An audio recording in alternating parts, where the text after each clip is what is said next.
Take off. Good evening, and thank you for joining me tonight to talk about the concept of decision making. My name is Jody Hammer, and I'm excited to be here with you tonight to talk about this topic, which is so important in every aspect of life, right? Many of us are focusing more maybe on career decision making and how to make that right decision, but it can be, and I'm going to be covering kind of different scenarios as well, some of the different models, and some are maybe more appropriate for more career decision making, and others for other concepts and such. So I am going to, I did serve in Peace Corps from 1994 to 97. I was a volunteer, a health volunteer in Ecuador.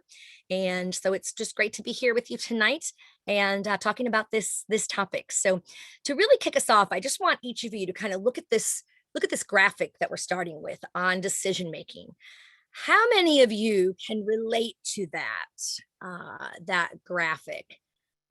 Just out of curiosity, you can either put your you can just put your hand up, if you will, if you're able to be seen.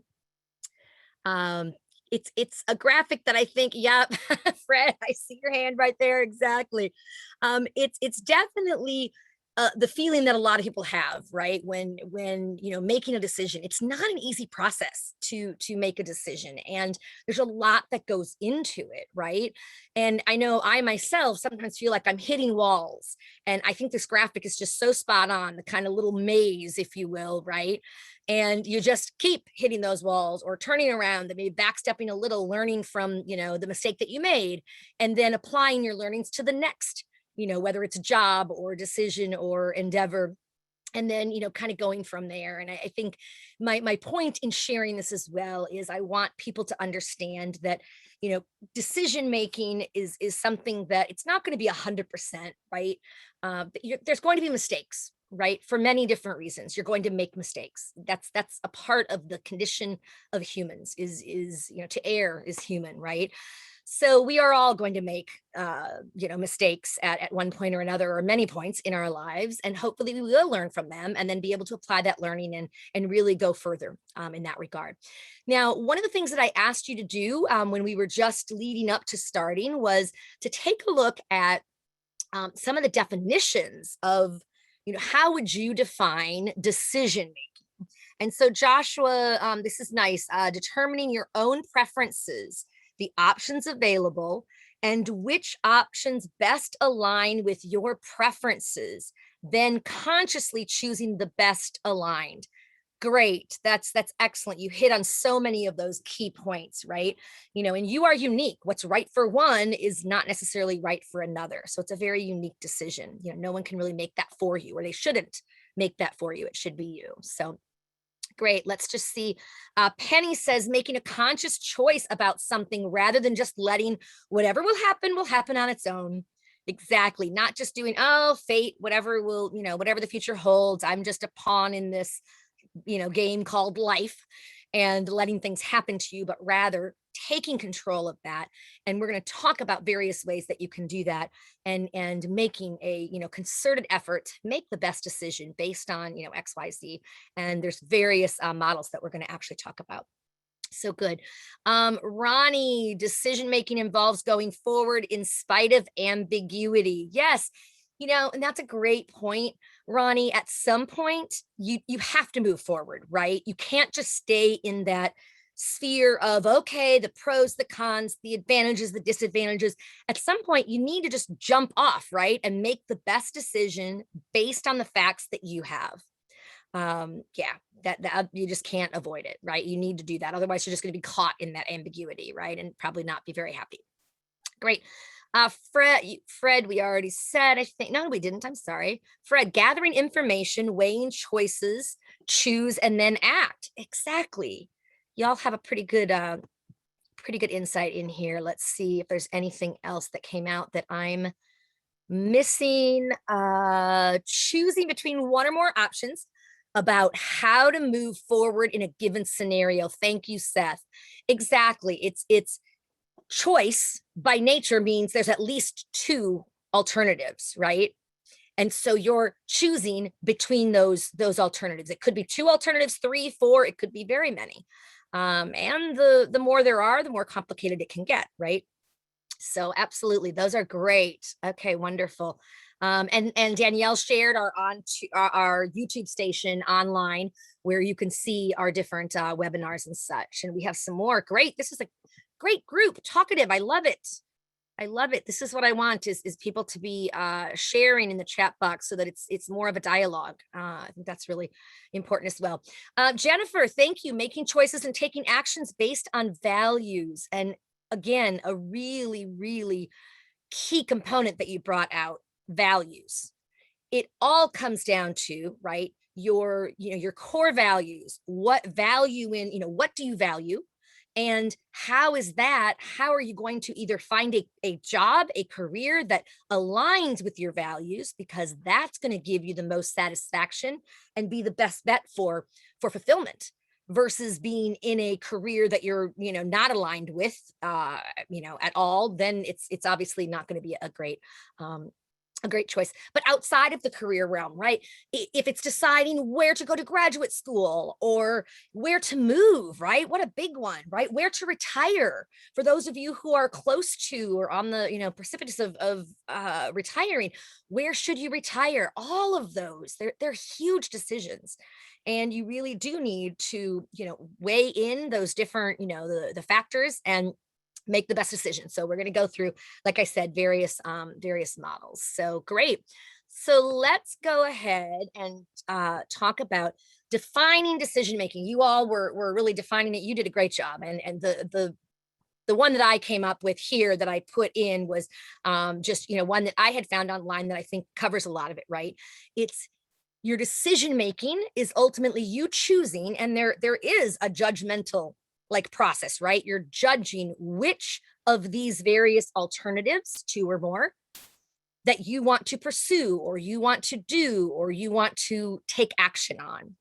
So, there is that aspect. It's selecting a course of action for whatever part of your life, for, whatever area it is. Okay. When you're making a good decision, you obviously need to weigh the positives and the negatives, right, of each of the options. So it's that pro and cons list, right? And make that list and consider all the alternatives. But one of the things that I always warn people, if they're doing that very, very basic, right, pros, cons of decision A, decision B, whatever, you've got to somehow be able to weight it, right? Weight each of those items, because one negative about about option A, might be a very, small item, but there's a huge item that's, of the other decision. So it's like, you can't just look at it and say, oh, there's 10 here and 8 here. I'm going to go with the one with, that tells me what to do, because you do have to factor in some of those, items that you're writing down are, related to your core values or really important things to you, which may include where you're living, things like that. So you've got to take that into consideration as well and consider those options. So, all right. So decision making skills are really important in the workplace, right? In most jobs, they want a decision. They want somebody who can make effective decisions, right? Because the opposite of decision making, right, is that standing still or sitting still and not making progress, right? Whether you have a job where you're evaluating, should we go with contract A or B? Should we go with, this, device versus that device for our new computers or what have you? You've got to do that, weighing the pros and cons, looking at the, both and the advantages and disadvantages and making that decision. So, but decision making, by having positive decision making skills, you have in part, there's many other skills that are related to decision making, right? So things like problem solving, right?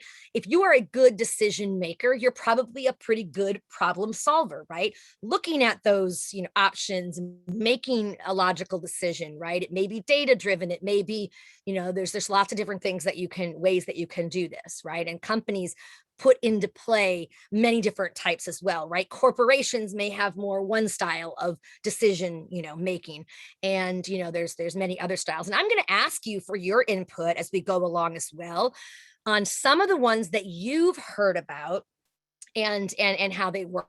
So I definitely want you to be thinking a little bit about those. What kinds of decision making models have you heard of, right? And so another right here, your leadership, right?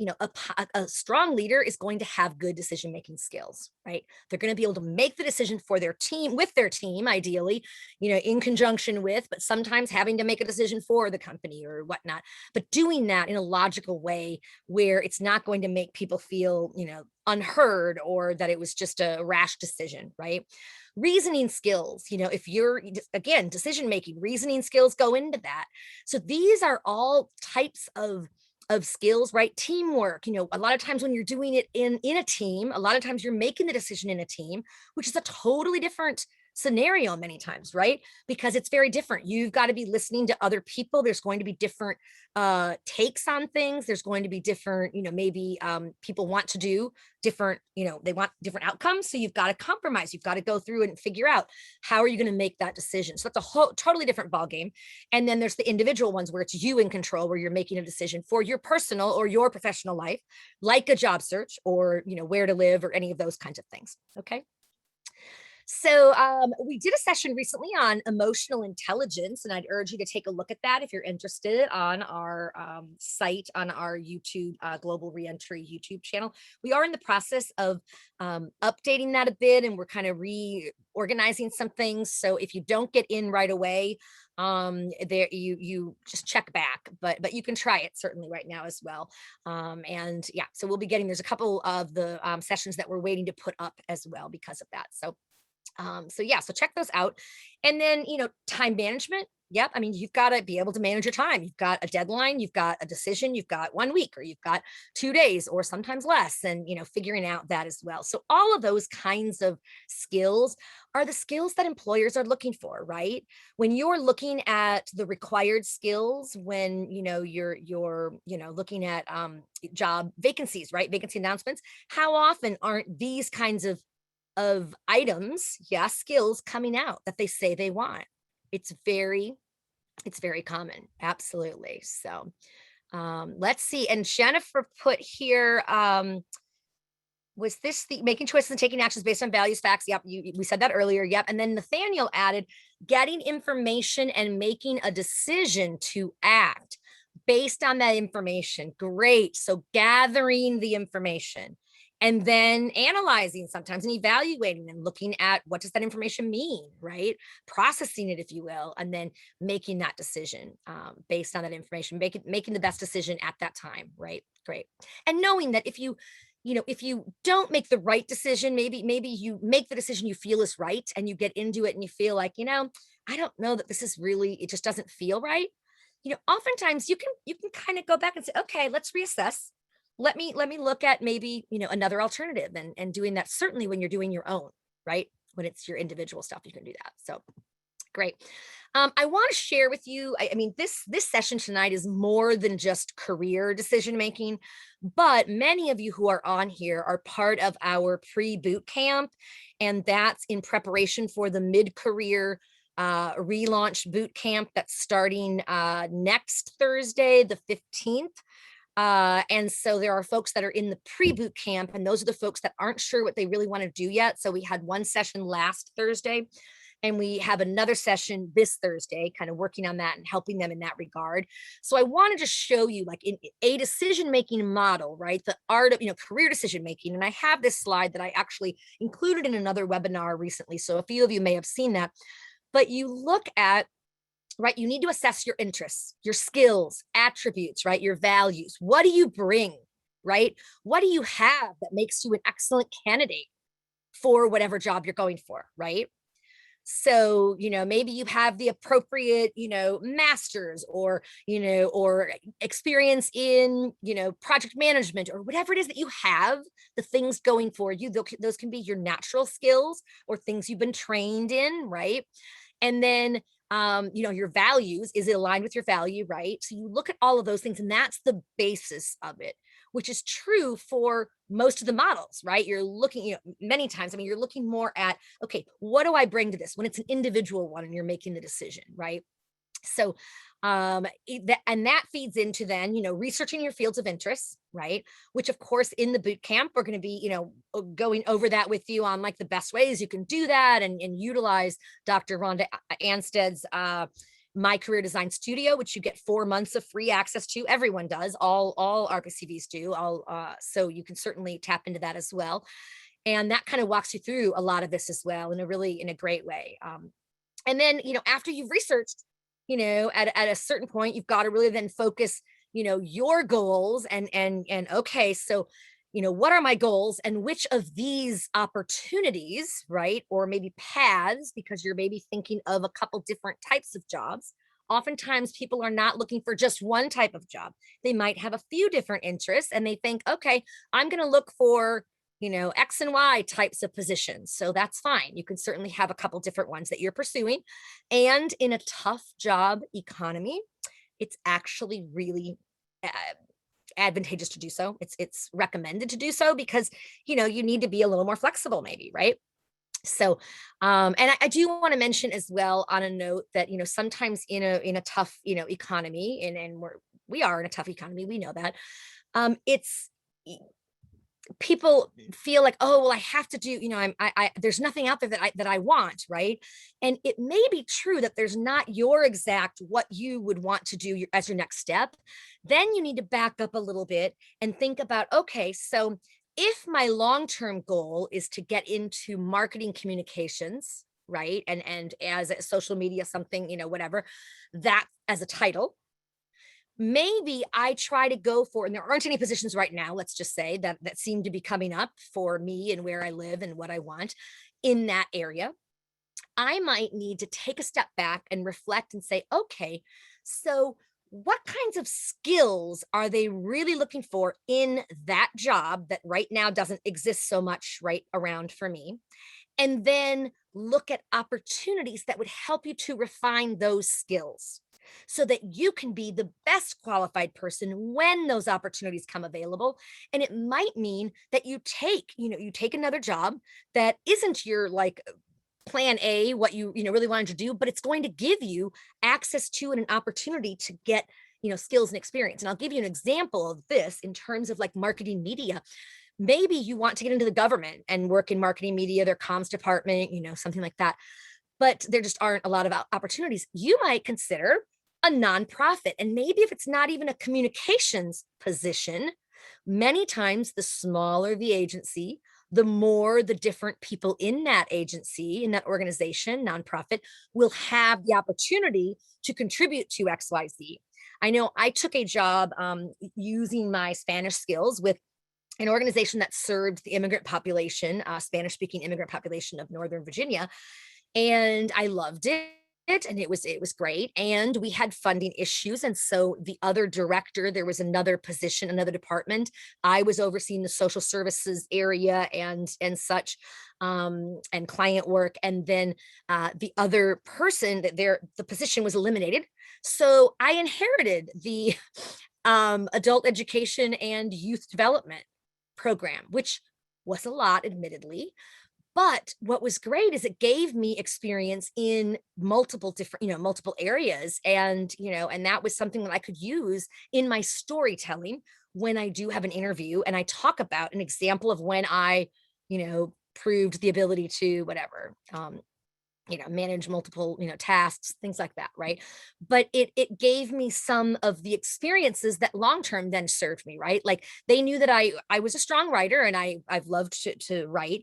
And so I got involved a little bit in some of the grant writing. Now, did I want to be a grant writer 100% of the time? Absolutely not. Nothing wrong with that track. That's a great track. In fact, one of the fewer that actually can be paid a little more even if you pursue that, because organizations recognize that the better grant writer they have, the more money they are going to be able to bring in and the more work they're going to be able to do and then thrive. So but that kind of a skill is really helpful. And people want writing skills all the time, right? And so to be able to have more grant writing skills and things like that was a bonus as well. for me at different points in my career. It came in handy. So I hope that helps as just an example. And then of course the action, right? You need to take action ultimately, right? Launch, your job search and feel confident that, okay, I've done the research. These are the opportunities that I'm going to really pursue, and you focus on those. Now, if something hits you, over the head, I mean, you hear of some amazing opportunity and it's not these two things that you have decided you're going to consider, you might put an application in for it, and that's absolutely fine. And maybe it comes to fruition. But you need to be a little focused in the job search. You don't want to be the person that's like, I'm open to anything, and sometimes that comes from desperation, right? And hard times like, COVID reality for over a year, right? A lot of people get to the point, or they're at the point or beyond that. We're like, I'll take anything, whatever. I'll just take whatever. Well, you never want to communicate that to an employer. I'm flexible. I'll go wherever. I'll take any job, because that exudes desperation. That doesn't convince them that you really want this job. It convinces them that you want a paycheck and you'll take anything. So you're not like, they're not, if you will, special in your mind, right? Other than I desperately need a paycheck. So I hope that makes sense as you're, thinking about these things as well. I think those are all really important aspects. Let's go on here and look. I just want to, again, leaving the career aspect here, the 5-step career development model, right? You have the assessment, exploration, preparation. It's just really, implementation and the decision making. And the decision making is ultimately, okay, then, it ends in which job do I take? And great for you if you have two options that you're weighing and you're in the driver's seat of, okay, well, I'm not sure which one of these I want. That's a really nice position to be in. And it gives you more leverage on potentially negotiating in terms of salary. If the organization that you really want comes in and it's less salary wise, but it's more where your heart is and where you really feel called, you can certainly try. There's no harm in trying if you do it correctly. And how I would recommend doing it is something like this. If they gave you the offer and they're, wanting you to come back, to go back and because you're going to negotiate salary when they've given you the offer. You don't want to bring up salary beforehand. You want them to bring it up.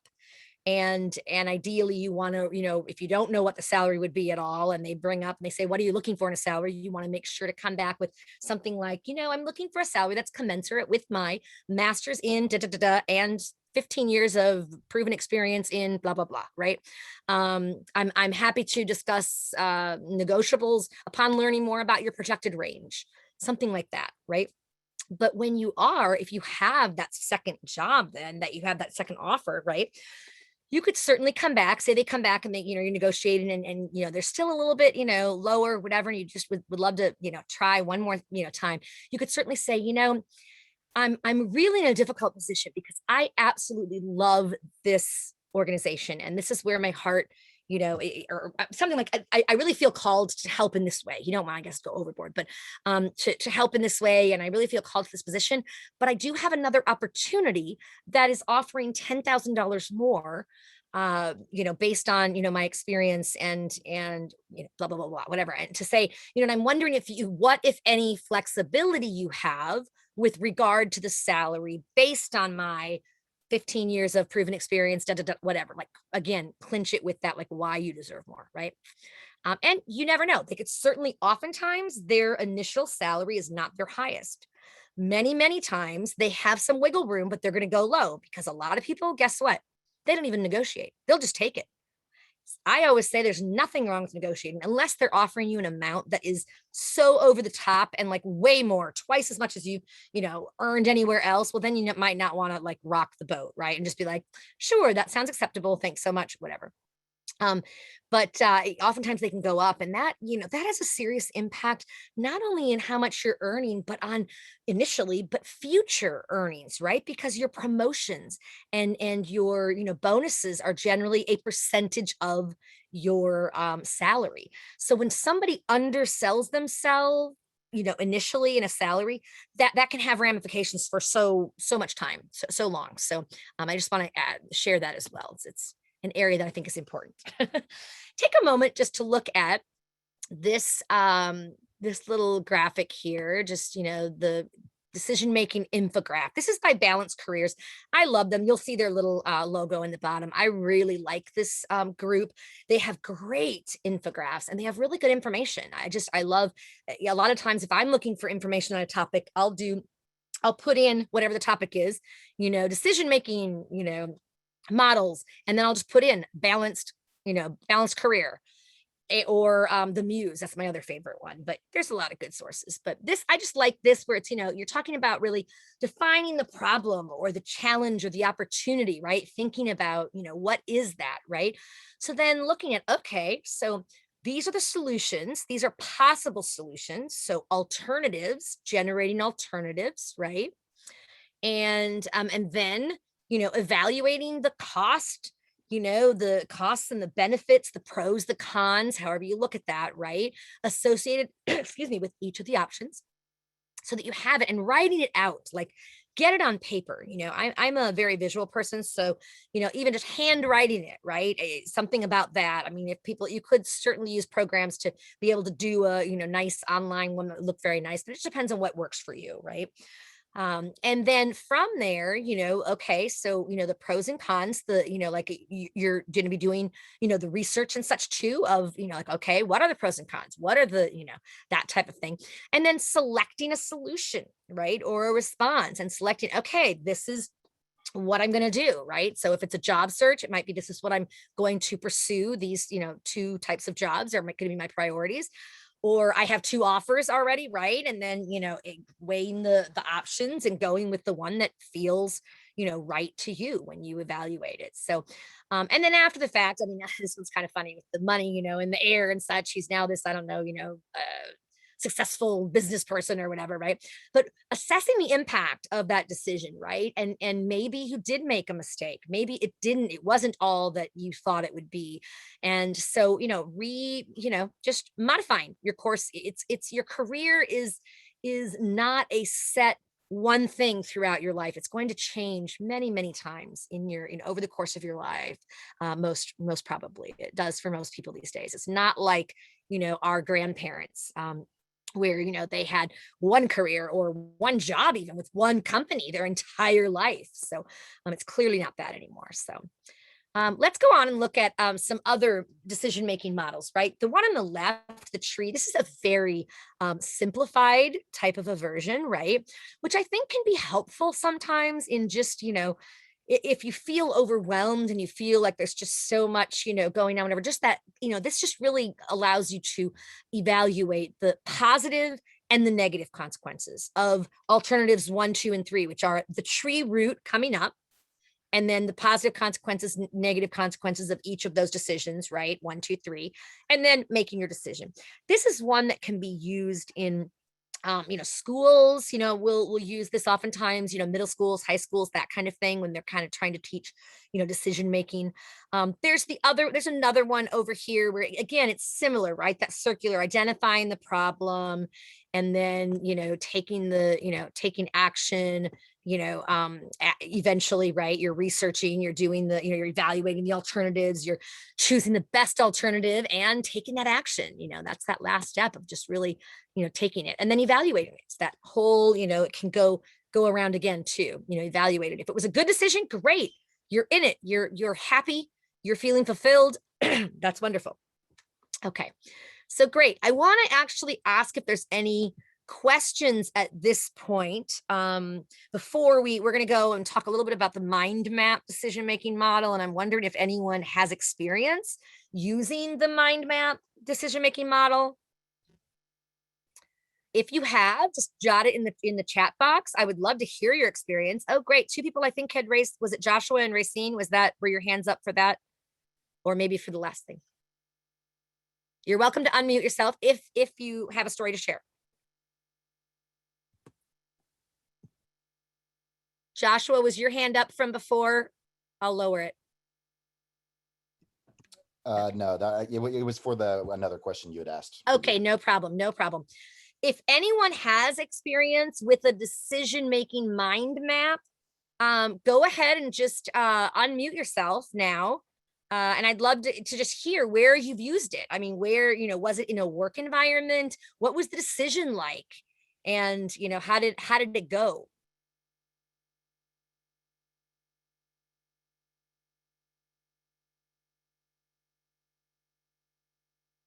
And while people are thinking about that, I'll just say, here you can see on the, you have you start with, right, your goals. What are your goals? What are you trying to get at, right? And then what are the possible solutions, or the options, the decision, right, the outcomes, right? Um, and then looking at, it has resources, information, pros and cons. So like, what are the resources, what are the support systems, what are the things that can help you with that choice, what makes that choice a good one, right?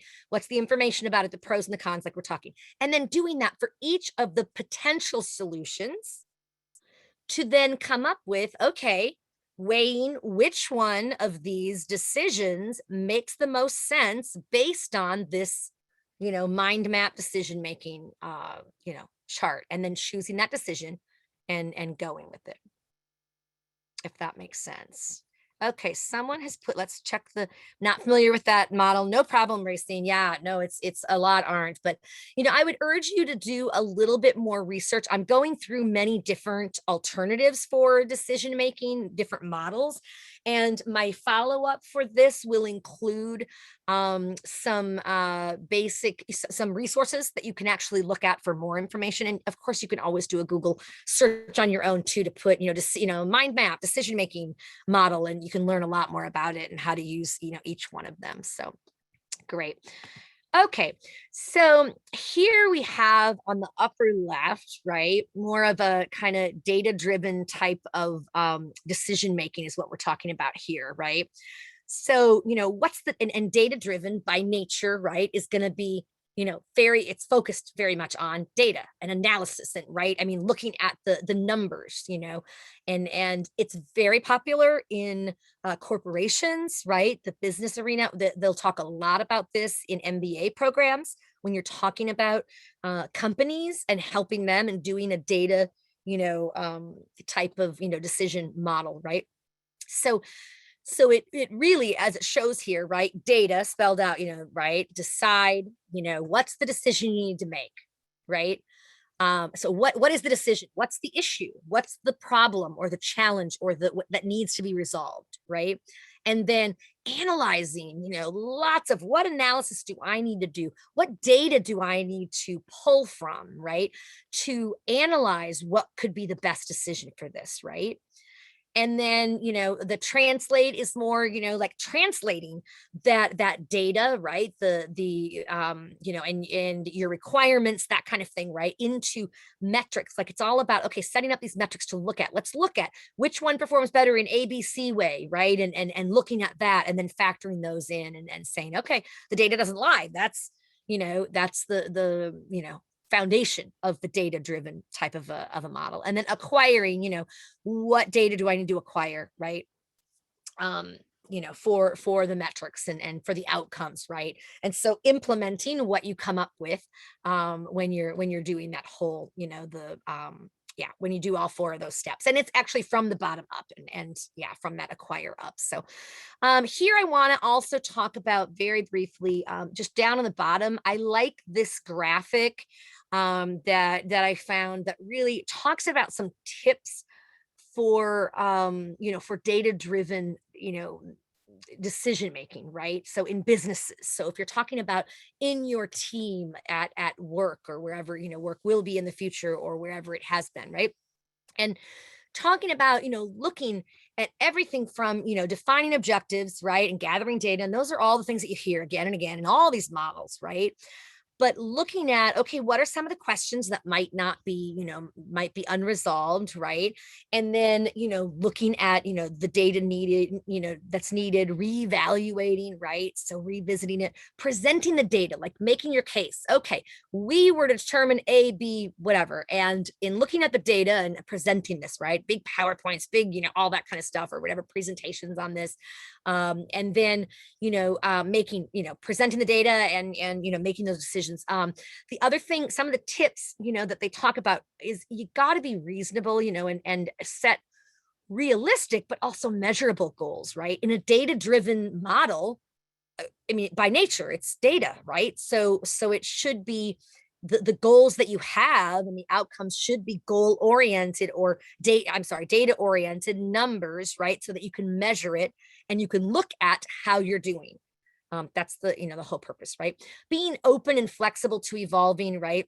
And then lastly, guarding against biases, right? And biases can be, we tend to, human nature is, you tend to, when you're going toward a decision, you think it's right, or maybe the decision that you're making, you think it's right. Very rarely you're gonna say, I'm gonna make the wrong decision. Let me go down this path that's gonna lead to, no, you're gonna think you're making the right decision, right? So that's a bias, right? And also it can be, biases of, a team, right? Maybe based on past experience or some whatever. There can be lots of factors in there, right? That you need to also, factor in when you're doing data-driven decisions. So, any questions at this point? I'm looking in the chat box. I don't see any yet, but want to certainly stop frequently and allow people to either jot your question in the chat box or just unplug. We have a small enough group. I'm comfortable doing that if people want to do that.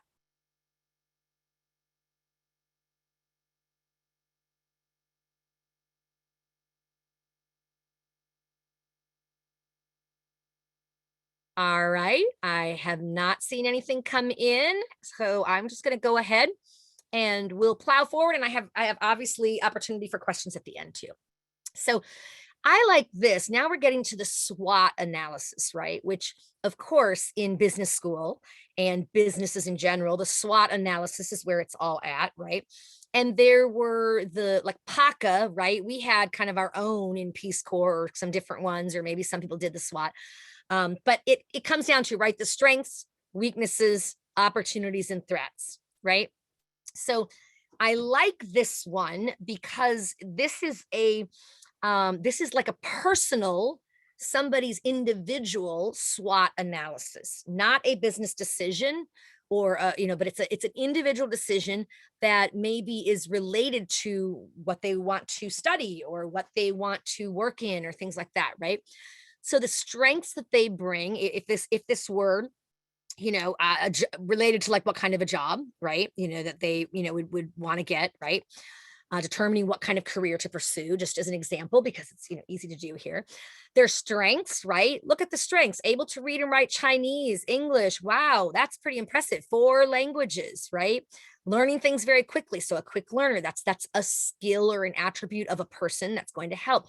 Controlling emotions, like keeping your calm. Boy, that can be certainly very helpful in certain positions, keeping a calm demeanor and in the light of a lot of stress and sometimes, conflict. Great. Able to adapt in new environments. So all of these things are great, right? Ability, of leading others, multitasking, great presentation skills, all of those things, right? But that could also have the strengths could also have, and maybe it's your MBA or it's some training that you've had or certificate program that makes you more able to a better candidate, those kinds of things, right? On the flip side, you have the weaknesses, and what they talk about in this is, don't try to, this is not something that you're going to be giving necessarily to an employer, right? But you want to be honest with yourself when you talk about what are your weaknesses, what are your challenges, right? So is it that you are, shy and with public speaking, and if so, that's something that you could do to get better, might be Toastmasters or something like that, right? Maybe it's lack of confidence, right, in public speaking, or you forget things if you don't write them down and use them frequently. Just it could be anything. It could be something with your health, right? It could be, analytical skills maybe are not your, forte, right? Yeah, so maybe it's that you're not a digital native, and sometimes new software programs are hard to grasp. And so in that way, to overcome that one, to meet that, you might be able to take a certificate course or one of these free online courses that they have on a gazillion topics, right, to get some skills and experience in that. So but you see what I mean, the strengths and weaknesses, being honest with yourself. The opportunities, and that one's really looking at like, what's my support system, right? What kinds of organizations or people could help me? and what do I have access to that can help in my, in making this decision, or deciding whatever. So it could be, yeah. So and also things to, learning new knowledge, and existing knowledge in the workplace, those kind of things as well. And then lastly, the threats, right? These are external. So the opportunities, I'm sorry, the strengths and the weaknesses are internal. So those are things about you, my strengths, my individual weaknesses. If I'm doing an individual SWOT analysis for myself, maybe I'm doing this in preparation for a performance review with my manager, where I can realistically come up with some things, pros and cons and strengths and weaknesses, all of that, right? So the opportunities, right, able to develop and expand, the social network, all those kinds of things, these are the external, the opportunities and the threats. So what are what are things that can help you? Oh, leadership programs I've participated in, and so that can help, right? uh and then the threats, what are things like, okay, maybe there's the market is being inundated with business graduates right now. Maybe this is somebody who's a business graduate looking for a job, right? Or the economy has taken has tanked, or there's I want to work in Malaysia, but there's an unstable government there, whatever it is, right? These things here. So unable to catch up at the pace of the technical advancements. Like sometimes you might be in somewhere where in an organization where it's so fast changing that it's hard to keep up on all of those developments, right? So these, by looking at the SWOT and your strengths and weaknesses, and then the external, the opportunities and threats. And it's important to note that the threats are oftentimes things that they're out of your control, right? So it, unstable government, you can't control that, right? Excessive, many business graduates coming out, or a bad job economy, you can't, believe it or not, control that yourself, right? And if you can, well, you might have a very important job. So so just it's important though to recognize those four things as you're thinking about, okay, what's my SWOT analysis? And there's some questions, and I'm going to have you please right now write any of your questions in the chat box, if you have any, on whether it's the SWOT analysis or other ones, and we can chat about those. But these are the kinds of questions that you want to ask yourself in a personal, when you're doing a personal SWOT analysis, right? So under the strengths, excuse me, these are the internal, right? Strengths, your strengths. What professional skills do I have, right? What am I good at? What am I passionate about? What resources do I possess that would help me in this area, right? All of those. What's my personality type, or my, my type indicator, all those assessments, right? To help you determine what you might want to do. The weaknesses, again, that's going to be, questions like, what am I bad in? Let's be honest, right? What do I need to practice? What do I need more learning or training in? And these are great things to identify, because those are the kinds of things that when your organization has extra money left over, or maybe every year they give, I don't know, $1,000 toward, whatever trainings that you want to take. So many people let those fall to the wayside. And I have been guilty of it in the past at times when I've just been so busy, so much going on. I don't have time to think about, finding a training that's going to help me in whatever, and squeezing that into my already, crazy schedule, right? But here's the thing.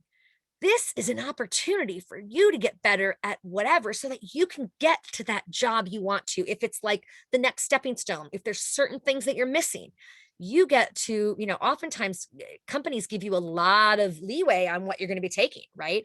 Ideally, it has something to do with the organization or your role or something like that, but not always. Sometimes they're just like, you know what, professional development, you do what you want. Um, so that's great, right? And then looking at, yeah, what am I afraid of or nervous about, right? What keeps me back? What holds me back from reaching my full potential? Is it fear? Is it fear of what? Of failure? Of, yeah, there's just, you really want to be honest with yourself in that regard as well. And then again, the opportunities, the questions that you want to ask, what training programs are available, right? Can I receive more education in this, right? Who can support me? And that can include everyone from your extended, contacts and your extended network, including LinkedIn, including, your current network and the one that you're building for yourself as you reach out to people who are working in the field maybe that you want to be in, and you could ask them, what worked for them and a little bit about their own career, that kind of thing. So very good questions there. And then the threats, right? The external ones. What are the obstacles in my way to succeed? Right. And, some of them may be unavoidable that you're going to have to work around. Others might, you might be able to get some training and such too, right? Or get around it in another way. Who are your competitors? That's a good one as well, right? Your competitors, they're the ones that are your competition. They're maybe seeking the same job or the same whatever role in the, whatever in the position, or the same spot in a business school, or those kind of things, right? And then technologies. What technologies don't I have yet, and what can I master? Any questions about SWOT or anything at this point? Like I said, please put any of your questions in the chat box. I'd be happy to answer them. And then we have a few more slides, and then I'm going to actually open it up for questions. So if you do have any, just drop them there. This is just an interesting graphic that I found it's Stanford University Decisions and Ethics Center, and it's referenced in a lot of different studies, a lot of different online articles and such. But it talks about factors that are affecting your decision quality, right? And in here, when you're looking at these links, right, they're all linked, obviously. So that's like a big thing. And this is kind of more, this chart is more specifically toward the, there we go. This one is more toward teams. Okay. So up at the top, right, what are we deciding, right? You've got to frame it. What is the decision that we're tasked with, right? That we're given, that we need to decide as a team, right? And then secondly, the creative, doable alternatives, looking at what are the alternatives, right? So what choices do we have? And at that point, it's think big. Don't just put one or two. Are there many decisions? Are there many choices? And then you can choose from them. Okay. So what of those, makes most sense, right? And then the third, meaningful, reliable information, obviously. And that's where a lot of times people talk about, stats or data, right? Reliable information, right? That can prove, that can prove the case, right? One way or another, what might be the better one to do. So, clear values, and trade-offs, looking at, okay, what are the, what are the values of the team, right? What are the trade-offs if we go one way or another, those kinds of things, right? What are the consequences that we care about, basically, is what that one comes down to, right? The outcomes, what are the ones that we care about?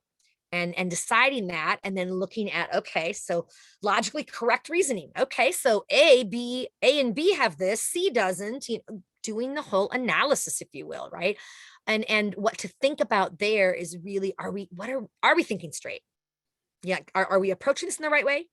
Are we keeping on task? Are we, being logical in our action?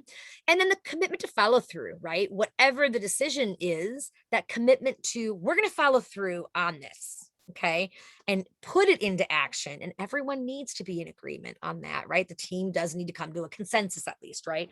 Not everyone may be, in agreement, but like having most of them, and hopefully getting the other people on board somewhat too, hopefully, or at least to acknowledge and understand their perspective and work that in as much as possible. So, okay. So I don't see any comments or questions in the chat box yet, but I do want to end here briefly by referring you to, and I'll send this in the follow-up, as I said as well, but I found an interesting, and I did not know her, Ashley Stahl is she's a career coach, and there's a lot of career coaches out there. I found this, she did a TEDx talk, and it's a pretty powerful one.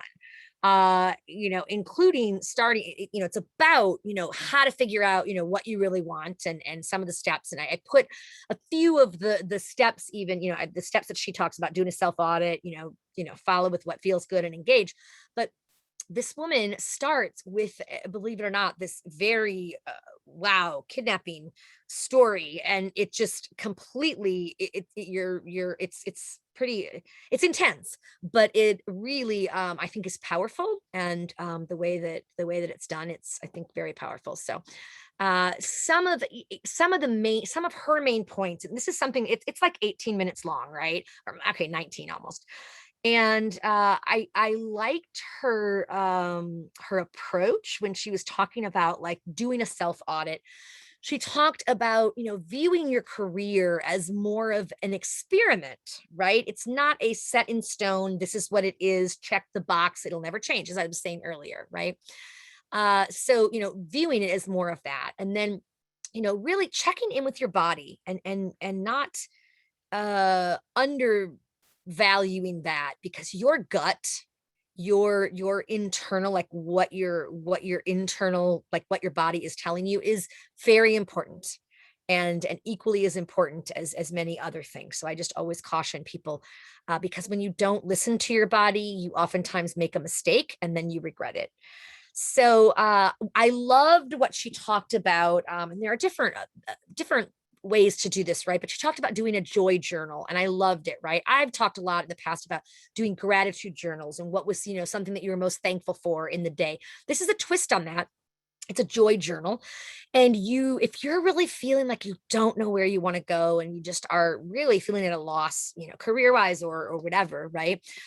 If you do this joy journal for 30 days, and each day you need to be diligent, and you need to write down what was the one thing in my day that brought me most joy or most bliss, right?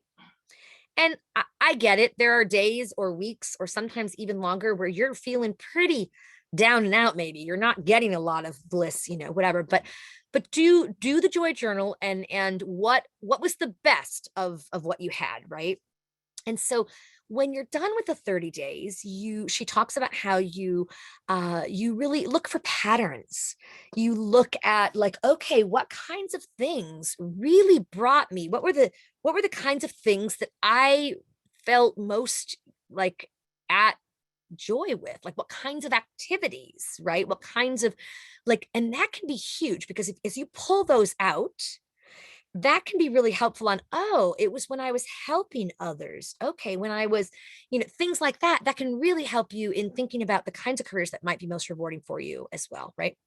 So, and then the final one that I'm going to share, of her, from her talk, and there's a lot of other good stuff there, is she talked about, and I like how she worded, perfection is the enemy of, engage, right? Or of action. Perfection is the enemy of action. So, and she talked about how clarity comes from engagement, like taking that step, going forth and doing it, not just that, like sitting in that indecision kind of whatever. And I did put a little screenshot of her book. She has a book called Making Your U-Turn, which I love it, YOU turn. And that's, out, I think it came out 2 years ago. I'm not plugging that per se. I don't know her book, honestly. The reviews online looked very positive, but it was, I don't know, 158 people. I don't know how many people, but anyway, I'm just saying she has some free resources, and obviously she'll have some, I think, as well, that are like courses and clarity, whatever focus, defining that have, fees. But this, like her TED Talk is totally free, and she has a lot of free resources, on her website. So check her out and see if you find her of interest, and if she speaks to you, great. And if not, that's absolutely fine. But her name is Ashley Stahl. Great. Any other, let's see. Okay, we have some questions. Yay, or at least one question. Please put your questions in, everyone. Joshua asks, what's your opinion of assessment tests like Myers-Briggs? Do career coaches give value for money? Yes. Okay. So first, Myers-Briggs. I am a fan of Myers-Briggs. I like the Myers-Briggs, and I think it has some really good you can interpret it for everything from career to like many different areas of your life, right? And I mean, there'll be, if you look online, you'll see a lot of free things, graphics that'll have the MBTI for relationships, or the MBTI for there's so many different areas that it can cross over into. I was certified in the Myers-Briggs to deliver that years ago. My certification is no longer valid, but I believe in it. I think it's a good test. Now, do I think it's the only one? Absolutely not. And it's more expensive than other ones. So there's some free versions of the MBTI, the Myers-Briggs type indicator, that are online that you can just do a Google search, free version MBTI. And I think there's the Keirsey temperament, there's the not Strong Campbell, but there's several that are free versions of that. If anyone knows what the free version is actually called, let me the one that's escaping my mind right now. But there are free versions, I guess is what I want to say. So you can certainly get that information. And it's really, I mean, it is very helpful because you have this four words, right? Like I'm an ENFP, right? Extrovert, intuitive, perceiving, and sorry, and ENFP, feeling and perceiving, sorry, ENFP. And a lot of actually, there's several Peace Corps volunteers who are ENFPs. I am very clearly an ENFP. Some people will be on the line with like maybe introvert or extrovert. They'll be right in the line, meaning they can kind of go both ways, which is great. It doesn't mean whatever you are that you can't do the opposite, but it just means this is where your maybe more comfort level is. And you can certainly, develop your skills to be many other things. But it's good. I think it's a great one. But there are some other ones I would probably pursue first, some free ones, and see what those are like. And I do have a webinar that I did on career. It was career development tools, and I think it's called tools and interactive tools. And I did that just recently. And we also talked about some of those in that. Okay. Now, the next question, do career coaches give value for money? Okay. To answer that, I want to say in general, yes and no, right? Yes, they do. The good ones do certainly offer you value for money and can be very helpful in helping you take that next step, right? So I definitely think that. And is every coach out there a good coach? No, but I think in general, like coaches, have good hearts and such. But likewise, is every coach a good fit for you? No. So your assignment, if you are really looking to get a coach and think about coaching, almost all coaches will do a free 30-minute, at least 30-minute coaching session with you to see if it's the right fit. And if you feel it's the right fit, and if not, there's no obligation whatsoever, right? You can certainly take advantage of many different ones and kind of try them out and see what might what ones might work for you. Now, in terms of trying to find one, again, I mean, I would look you want to look at their training too, where they did their training, that kind of thing, right? But also a lot of times you can find recommendations from your network. Hey, has anyone worked with a career coach in the DC metro area or wherever? Or nowadays, a lot of times it's all virtual anyway. And with coaching, oftentimes it is virtual anyway, Zoom or phone, whatever. But you can get insight from other people. And if they say, oh yeah, I worked with this person and she was great, you could say, what did you like most about her? What were her strengths? What would you say were any of her weaknesses or challenges? And then you can kind of look at, okay, would I fit? And then if it seems like it might be a good fit, contact them, reach out and say, hey, I received your name from whatever, and I'm, interested in maybe are you taking new clients? And, if so, might we do a sample? Do you offer a sample, whatever, to just assess fit and go from there? So I hope that answers your question, Joshua.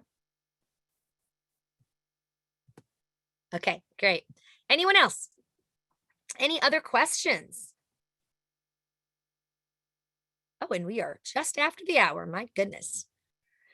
All right. So why don't I'm going to go ahead and stop the recording. I can stay on for a few minutes if people do have some additional questions, off the record, if you will. But thank you so much for joining me today.